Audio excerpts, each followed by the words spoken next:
Aloha everyone, welcome to Iowa. I know you were expecting me to say Hawaii, and I would love to be in Hawaii, but for the month I am actually staying in the Midwest in Iowa, and I'm here to see some family, and I'm also here to speak at the University of Iowa. So if you are in town, you should come check that out on April 11th, 7 to 9 p.m. at the University of Iowa, me presenting pictures and talking story. But today, what I want to show you guys is this time lapse that I shot for White Horse Magazine in Australia. And I shot it here in Iowa on my second night. And what I want to do is I want to take you through Camera Raw and how I edit the photos. And I also want to take you then into Starstax and back into Photoshop to finish off the edit and then package up the picture and send it off to White Horse. So let's get started. So what I have here in this folder already compiled is my 2 tree stars. It's not the best title, but maybe we'll come up with one by the end of this tutorial. And what I have here is just over 190 raw files that I used to shoot this image. So what I did was in the daytime I went and I saw this tree off in a field, endless fields in Iowa, and I went out and scouted it, and then I also noticed that there was this tree just over the hill, just over the crest, kind of just over the horizon. And I really liked the leading line of this real simple major foreground, background, and then the stars in the background. And we had a clear day, and it was an awesome night. So what I did is I set my camera up, I put it on continuous shoot, 30-second shots, ISO 3200, f4 actually, because the moon was coming up behind me, and that was really important that I knew that the moon was coming up, so I had to shoot with a smaller aperture to compensate for the increase in light that was going to come up over the next 2 hours. And I set the camera up to shoot, and then I walked away and I went inside and watched a really terrible movie. Anyway, so this is the first image, and all the way down here in the 560, 570 range, let's go a little further. Let's go even further, 600. You can see how much lighter it got at the end of the day because the moon was just rising at 11 o'clock, and I knew that was coming, so I had to be prepared for it. So we're actually not going to use these extra bright images because they will actually detract from the time lapse. So we're going to step back to, let's say, 600. Yeah, that's better. So 616 to 491. And we're going to open up all these images and edit them in, oops, what did I do? In Camera Raw.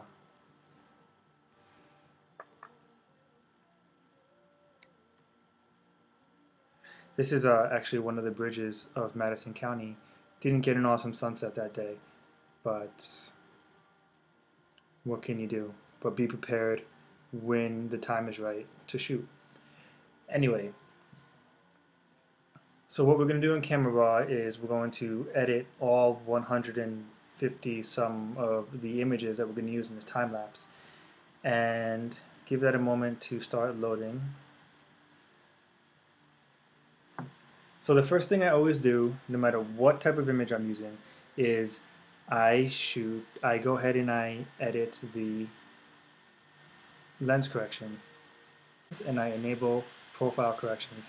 And if I make this full screen by hitting F, you can see that you turn this off and you get that little bit of distortion from the lens. You turn it on and it fixes the horizon line and the distortion.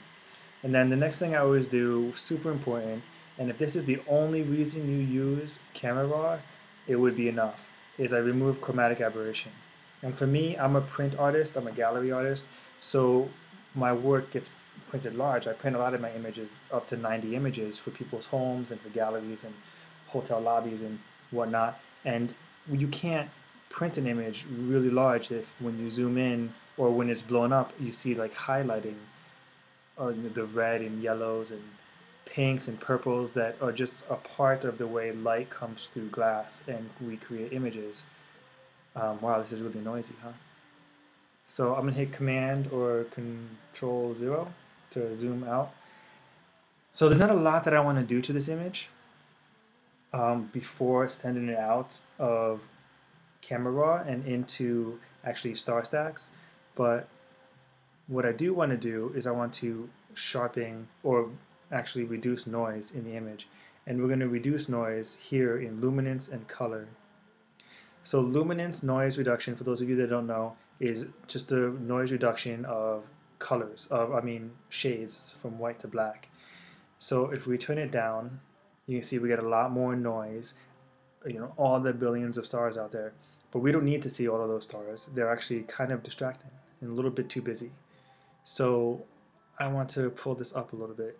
And you can just play with it. If you go all the way up, all the stars disappear, but look at all the detail we lose in our tree, and we don't really want that. So let's bring it back a little bit and let's find a sweet spot that we can all agree upon.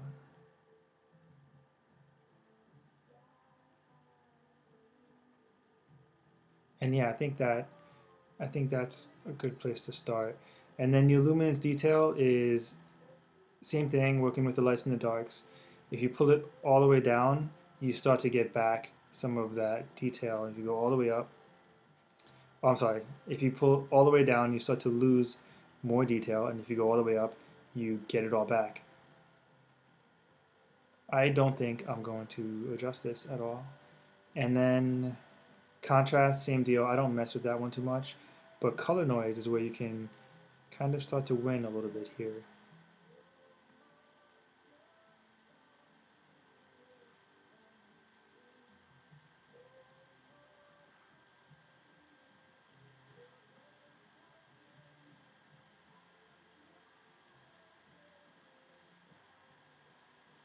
Just want this to be a bit smoother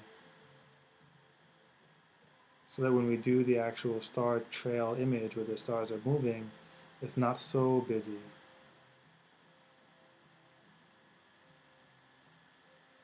And the adjustments right now are so minute. I don't know if you guys will be able to see them on YouTube, but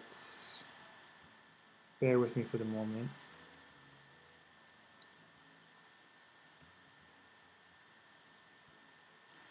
Command 0 again to zoom out. And if we go up here to the preview button, that was before, after, before, after. Whoa.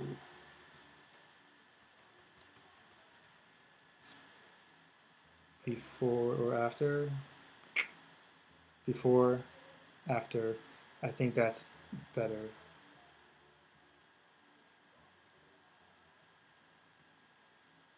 Right.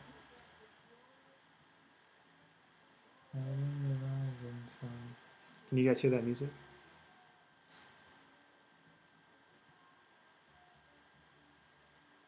Okay, the next thing I want to do is I want to come over to the basic adjustments. And here you can adjust the white balance if you didn't get it right. In camera, I think I had mine set to 3200. Go all the way really blue. I don't want to do that either. I liked it as it was.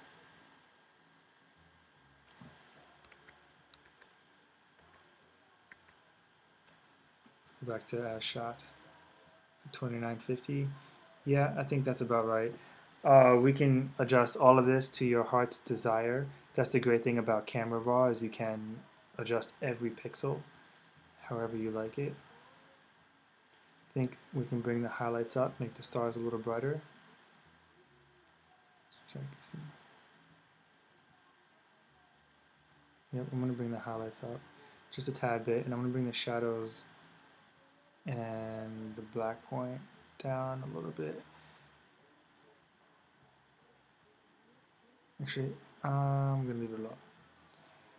And then if you come down here and you work with clarity or whatnot, clarity is going to make the stars really sharp, but what it's also going to do is it's going to create halos. See that?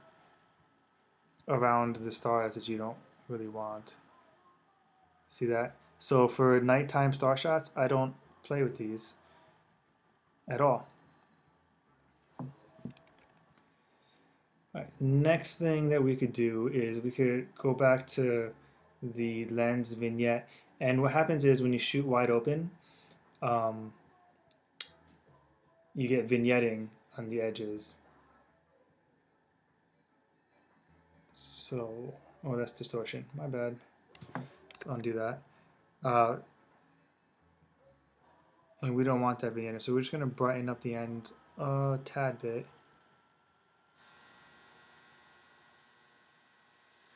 All right. So there's a ton of images here. So what I'm going to do is I'm just going to hit select all, and then I'm going to sync. And I'm going to sync everything. And I'm going to give that a second to catch up with me.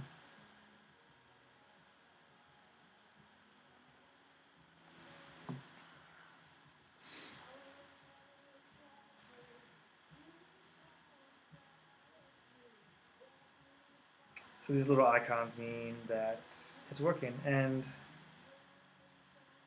still got a few to go through. So give that a moment. One thing that I can tell you about Camera Raw while we wait is this little section down here. And this is your color working space, and nearly the most agreed upon color worker space is Adobe RGB, and after that is this Pro Photo RGB. But sometimes when I know I'm going to print an image, I will work in the sRGB color space because that is what most printers use. But for this, I know this image is going to be printed digitally or in a magazine and not in through one of my printers, so I'm going to stick with Adobe RGB. And then bit depth is when it's an 8-bit image, that's like a JPEG. That's the depth of each bit color-wise is 8 bits. But when we're working with a PSD file or a RAW file, we want to use 16 bits. And resolution, this was straight out of the camera, 240. I'm just going to leave it. One of your options is to open an image as a smart object through Photoshop, and what that means is that at any point when you're editing an image, you can always come back to this Camera Raw module to edit the photo in its raw format, and then reopen it in Photoshop exactly where you left off and keep all the layers that you had created. For now, for this image, I'm actually going to export everything as JPEGs because I'm going to select all, because Starstax only works with JPEGs. So I'm going to hit Save Images, and I'm going to create a folder. You can see I already made one here, but we're doing it again. I'm going to create a folder on the desktop.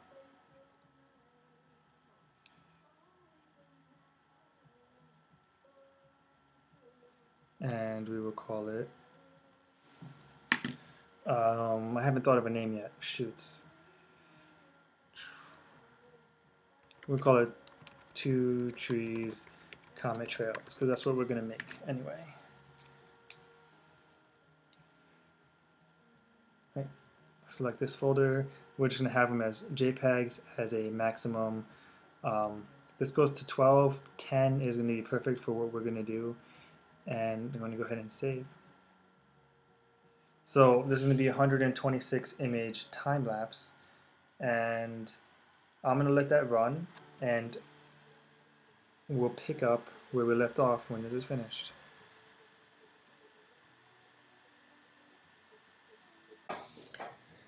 Alright, so those finished downloading, or saving actually, and to get out of Camera Raw, you can either open all the images, cancel, which will not save all the images that you just edited, or just hit done, and then all the data that went with your changes will be saved with the raw file. So let's do that in case we want to open all these again. And then I'm going to go to Starstax, which I need to open. And I'm on a Mac, so it's experimental, but Starstax is a free firmware and super awesome. And we'll just go through it and show you. So what you're going to do is you're going to select all your images and drop them right here. And then you have some options to put your image together. And come over here to this gear, and basically you're going to, just like you would in Photoshop, is you're going to lighten all the images down. But what I'm going to do is make comet trails.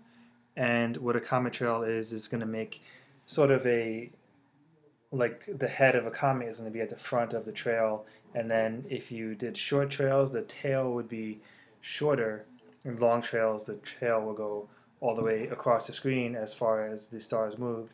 I think I'm going to sit in this area and call it good. And then what I'm also going to do here is I'm also going to click save after each step. And at the end of this tutorial, I'll put a time-lapse video of this being put together, and you'll see why I saved this after each step. But basically what's going to happen is it's going to put 2 together and then save the image. It's going to put 3 together and save the image. And it's going to put 100 together and it's going to save that image. So I'm going to have another 126 images, but as the images are stacked. So let's click that. And then we need to pick a place for this. So I don't really care about the name, but we need to put a place. And it's going to be, oops, desktop. And we'll put a new folder. We'll put comet trails, create,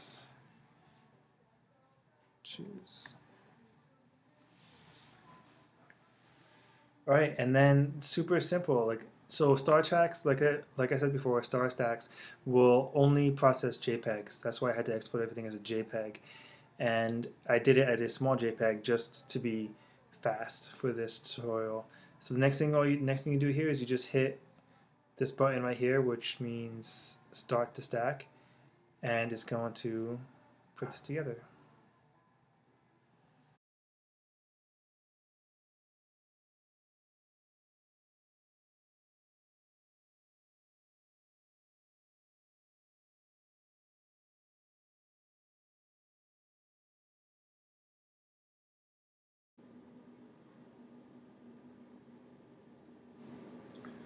All right, so it's finished. And all you do after that is you save the shot. And I'm going to save it in the same place that we started in. And we'll call it, still don't have a title for it, so 2 trees time comet trails.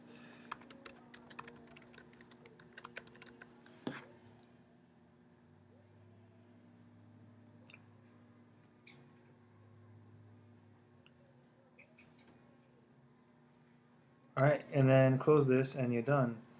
So what I want to do with that is I want to take that image back into Photoshop and do some finishing touches on it.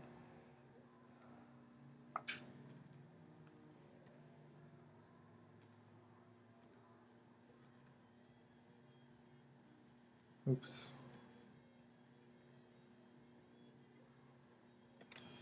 Oops. Twice. 3rd time's a charm.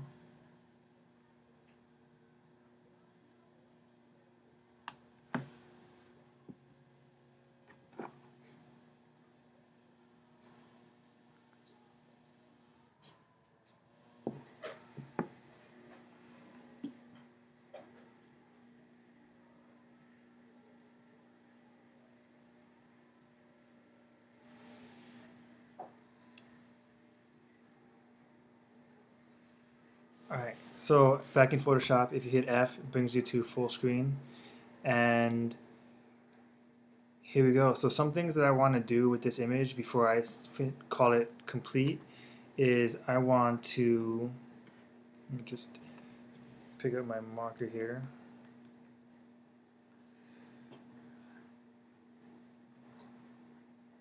I want to change kind of the hue of the grass here. It's late March in Iowa, and everything is still kind of dead. Spring hasn't kicked in yet. So I want to change all this to a more vibrant color. And then in addition to that, there's this flare that came in on the corner from somewhere, and I will need to we need to work that. We need to get rid of that. And the last thing I want to do is I want to make the dark in between the stars darker, and at the same time make the stars themselves a little bit brighter so they pop out. And that's actually a little complicated. So this part of the tutorial is quite advanced, and I'm going to speed right through it. You guys can always send me a message or leave a comment in the comment section below, and I'd be happy to elaborate for those of you who are looking for that sort of thing. Alright, so to start, I want to start with these unsightly flares at the bottom. So I'm going to pull up just a simple curve and pull that down.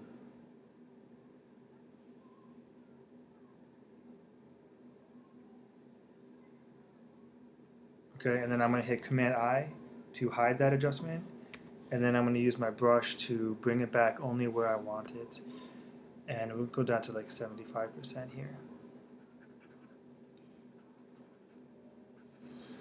I use the lower percentage to give me a little bit more control while I edit.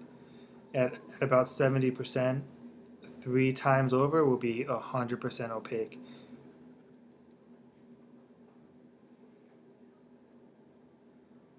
And I just know that from experience. Okay, so next thing I want to do is I want to change the hue of, because this grass is actually a little more brown, a little more red than it showed up in this picture, because there was a light on a barn that I had to walk past. The motion detector went off and it created this yellow light, which was great because it lit up the tree, but it was bad because it was ugly and yellow. So what I want to do then is I want to bring up hue saturation. Actually, I want this to be precise. So what I'm going to do is I'm going to go to Select, Color Range, and Photoshop is going slow today. Don't know why.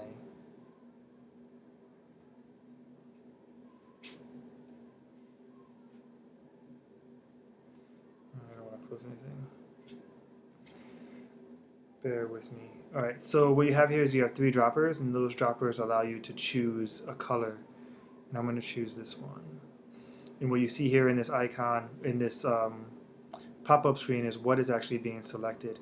So you have a single dropper, and then you have the plus and the minus, which allows you to add colors to your color selection.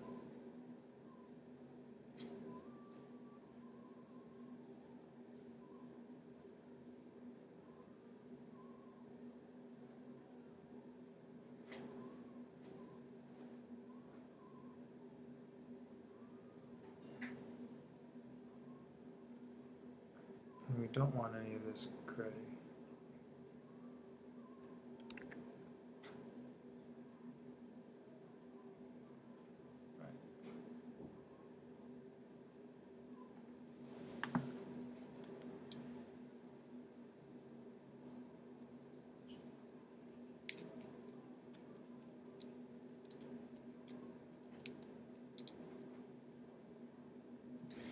Alright, so you can hold the option button and click on your mask, and this is what my mask actually looks like. Everything that's white is going to be affected, and everything that is black is not going to receive whatever change I make here.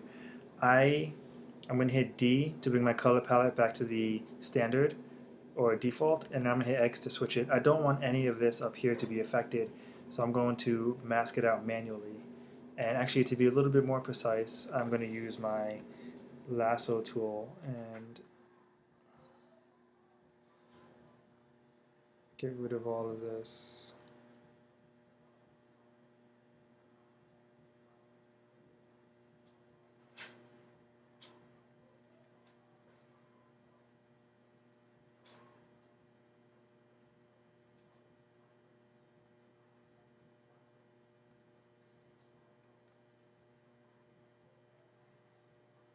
And then if you double click at the end of your selection, it'll close it automatically for you.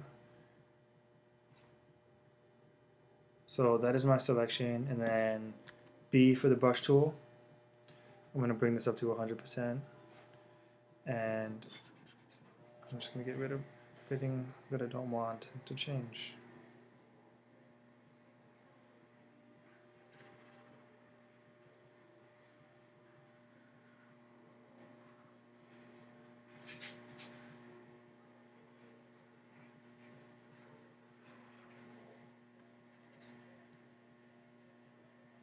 Alright, I hit Command D to get rid of the marching ants and come back to my adjustment tool.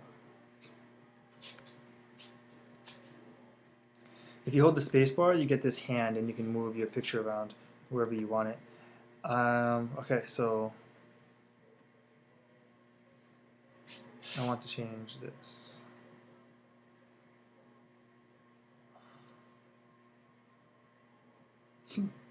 Excuse me.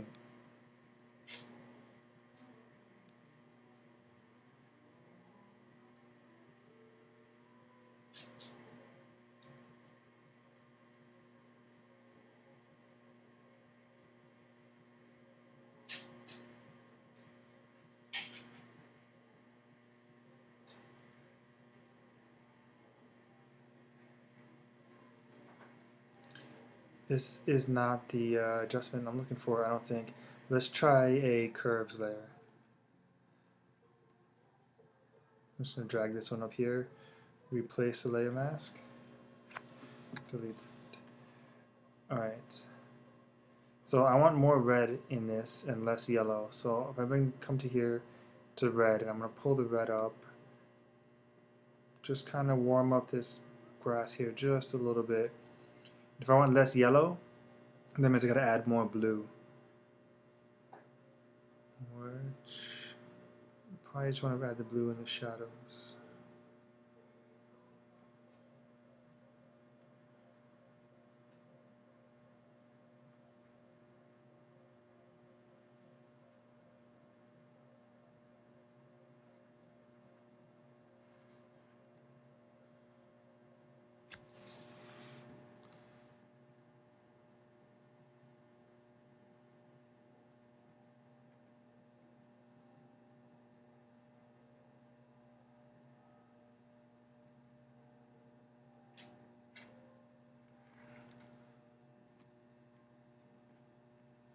Yeah, I like that. Let's clean up the mask a little bit. I don't actually need this on the tree, so we're still at 100%. I'm going to get rid of this here in the tree. And here on this tree down here.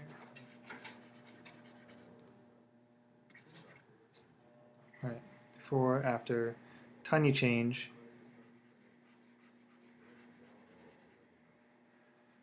But it's the little things that count. Alright, next thing I want to do is I'm going to use luminosity mask to drop the darks and maintain these whites. We're going to come down here and go to levels, and I want to bring the darks down and the lights up.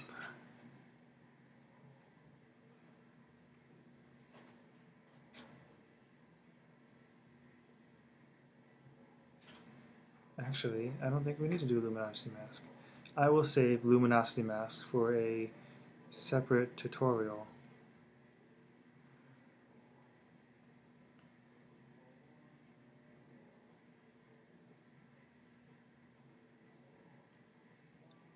Alright.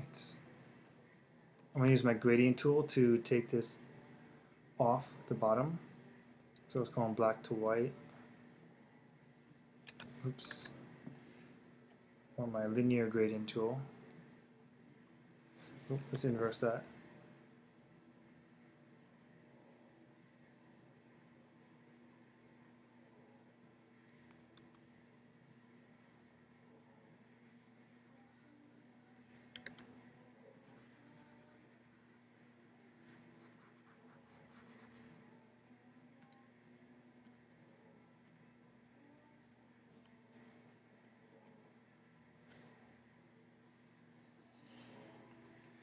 Alright, And I think we're done.